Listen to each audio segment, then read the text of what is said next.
They say true terror doesn't scream. It whispers. And for years, in the middle of libraries, sunny campuses, and quiet highways, a man with a flawless smile and impeccable manners whispered to an entire nation. His name, Ted Bundy. To many, a brilliant student. To the FBI, one of the deadliest predators in U.S. history. Today, we're diving into the double life of a poison charm, in a story where charisma became the perfect mask. Buckle up, because what you're about to hear is the chronicle of a danger that looked harmless until it wasn't. Burlington, Vermont, November 24th, 1946. In an era when appearances meant everything, Eleanor Louise Cowell gave birth under circumstances her family considered shameful. To protect their reputation, her parents raised the baby as their own son and introduced his biological mother as his older sister. A secret meant to protect him, but one that turned into a deep fracture over the years.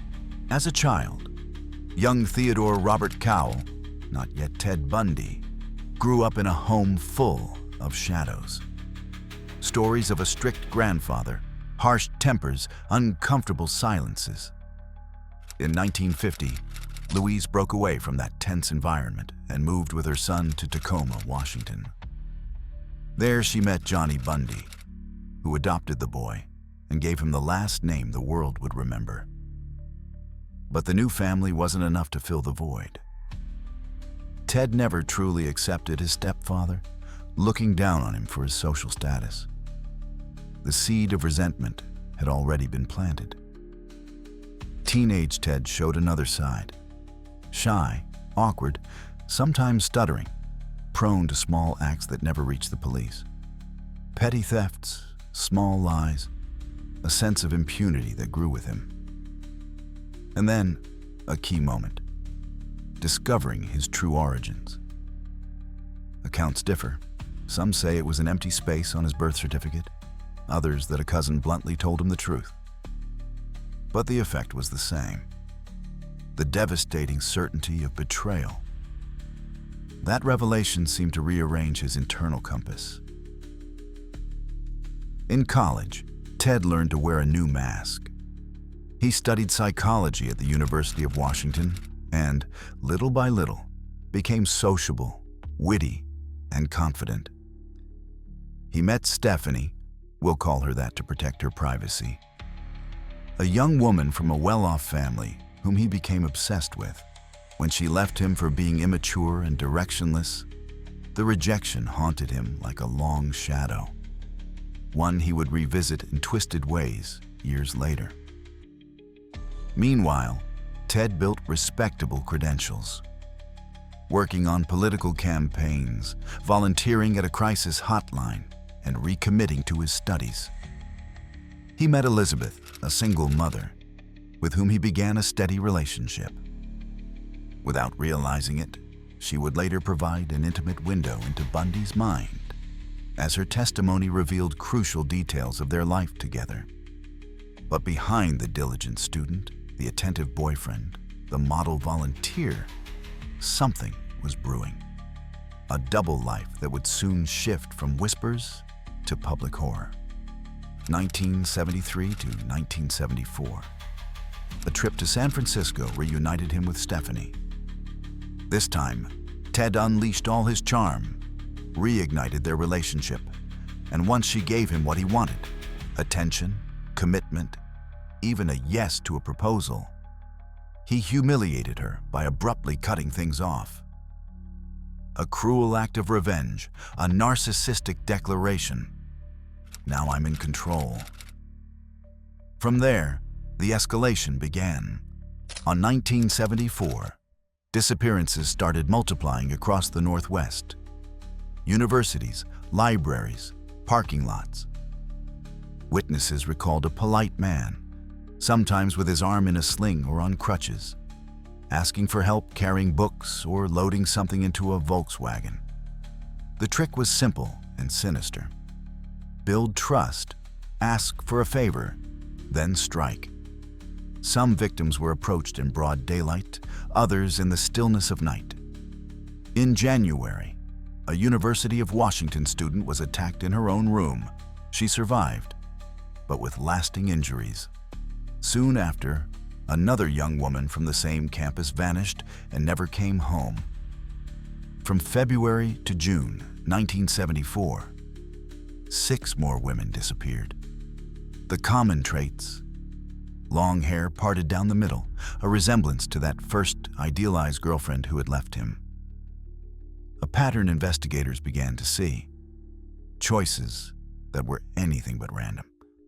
July 14, 1974. Lake Sammamish, a hot Sunday, families on bright towels, laughter, canoes. A friendly stranger introduced himself as Ted, smiling, his arm in a sling. Throughout the day, several women reported speaking with him. 2 young women, Janice and Denise, disappeared forever. This time there wasn't just silence. There were witnesses, descriptions, even a composite sketch. When Elizabeth Bundy's girlfriends saw the drawing and remembered the car, the crutches, the odd details that no longer seemed coincidental, something clicked. She called the police. Yet without conclusive identification, the case stalled. The mask still held. Later that year, Ted moved to Utah and enrolled in law school. New state, new look, new routines. But the pattern followed him. Disappearances spread across states, punctuated by calm intervals and changes in appearance. A beard here, a haircut there. His strategy was clear: stay on the move to confuse investigators. November 1974. A young woman named Carol DaRonch became the turning point. A man claiming to be a police officer convinced her to go with him. Something felt off, but she got in the car anyway. Midway, she realized the danger. A struggle ensued, a fight for survival, and Carol escaped. She became the first survivor to clearly see her attacker's face. Her testimony would later be a cornerstone of the case. 1975. Fate and reckless driving changed everything.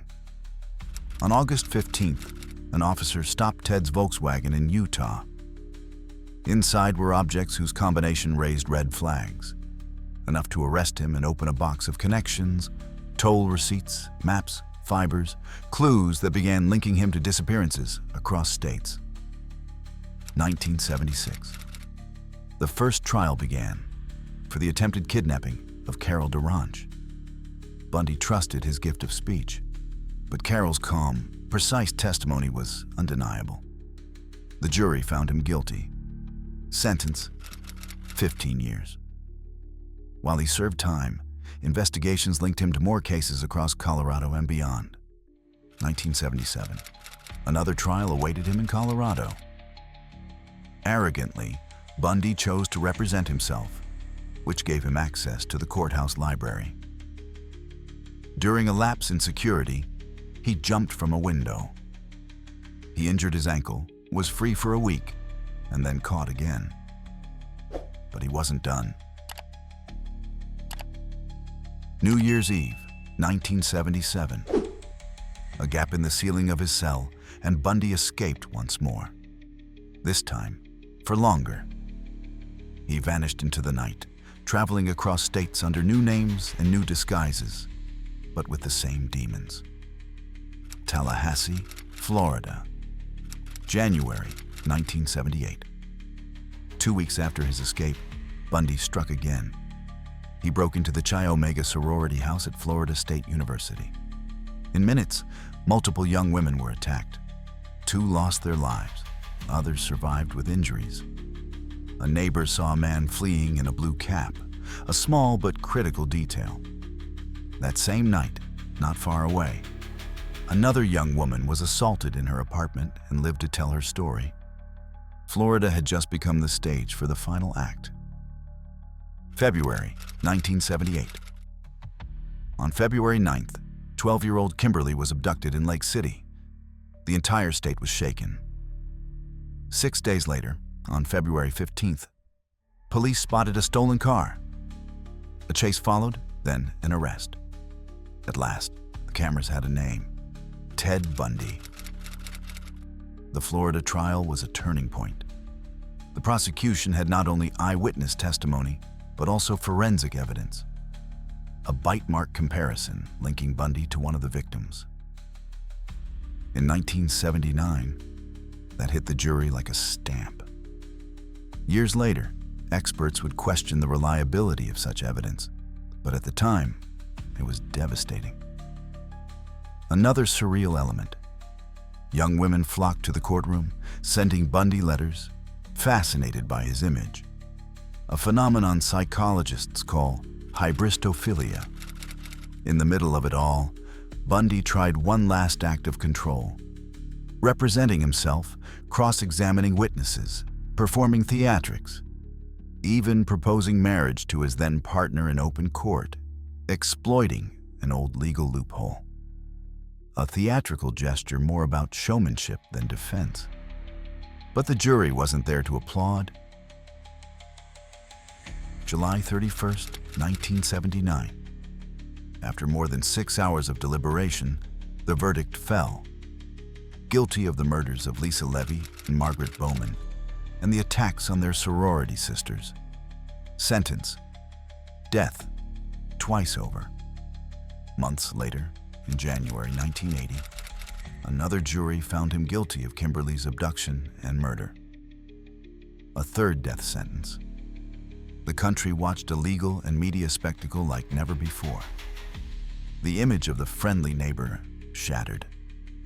Behind the cameras, broken families, scarred communities, students forever changing their habits. No more walking alone at night, no more helping strangers load cars, no more opening doors without looking twice. Fear had learned a new language. The language of polite deception. For law enforcement, the case was a painful lesson in coordination. Bundy had exploited system gaps, escaping jail, shifting jurisdictions, changing appearances, moving across unchecked routes. In his wake, communication between state and federal agencies became a priority. Investigators updated their manuals with new protocols, multi-state patterns, itinerant profiles, cross-database sharing. In simple terms, the hunter taught the prey to unite. On a personal level, there were raw human moments rarely captured in headlines. Bundy's mother, called to testify, faced questions about her son, his childhood, his character. Once she had shielded him from public scrutiny, now there was no escaping it. Their last reported exchange was a quiet whisper. "You'll always be my boy." A reminder that no matter how dark the acts, family bonds are torn apart too. Meanwhile, Elizabeth, the partner who had called police years earlier, tried to rebuild her life away from his shadow. Her later accounts painted an intimate portrait. The man who cooked dinners and made plans was the same man who vanished for hours with no explanation. It's in those everyday cracks where the myth of the obvious monster crumbles. Reality is more unsettling. Danger can look familiar. Through the 1980s, Bundy filed appeal after appeal. Sometimes he cooperated with investigators, dropping hints about unsolved cases, suggesting locations, but always leaving things incomplete, stalling for time. In final interviews, he hinted the real number of victims was higher than the official count. But there's no full list, no definitive map. The truth remains fragmented.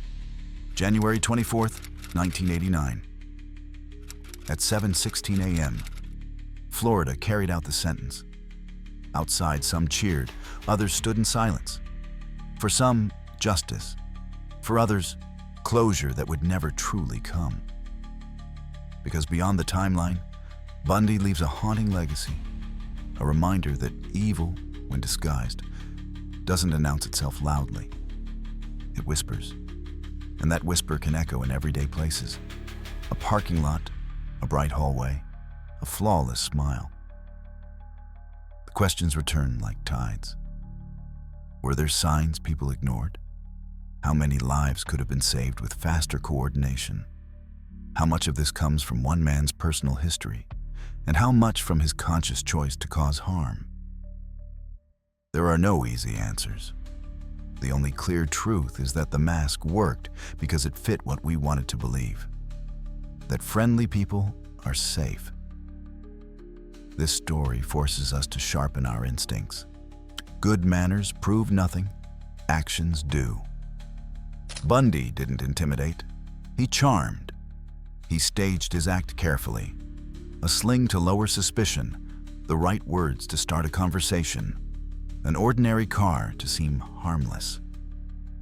He built a social role that blended seamlessly into the college scene.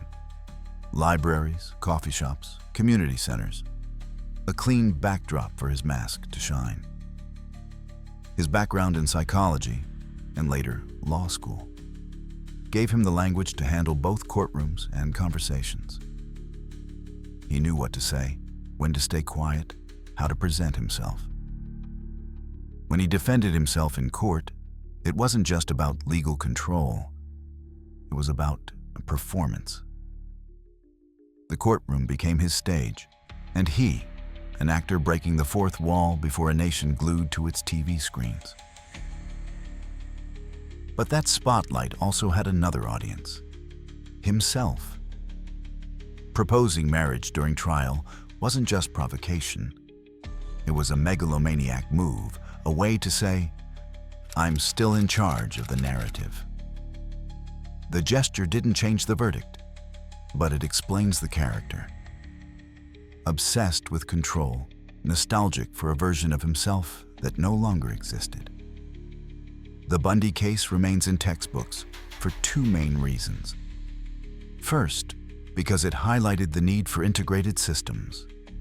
Compatible databases, faster information sharing, interdepartmental teams. Second, because it forced universities to rethink safety, awareness campaigns, buddy systems, training on warning signs, and community strategies that empower people without blaming victim. It also left an uncomfortable reflection about forensic evidence. The bite mark that swayed juries in the 70s is now analyzed with more caution. Forensic science has advanced, demanding stronger standards, validations, and reviewable methods. And that's a good thing. Justice must not only be swift, but solid.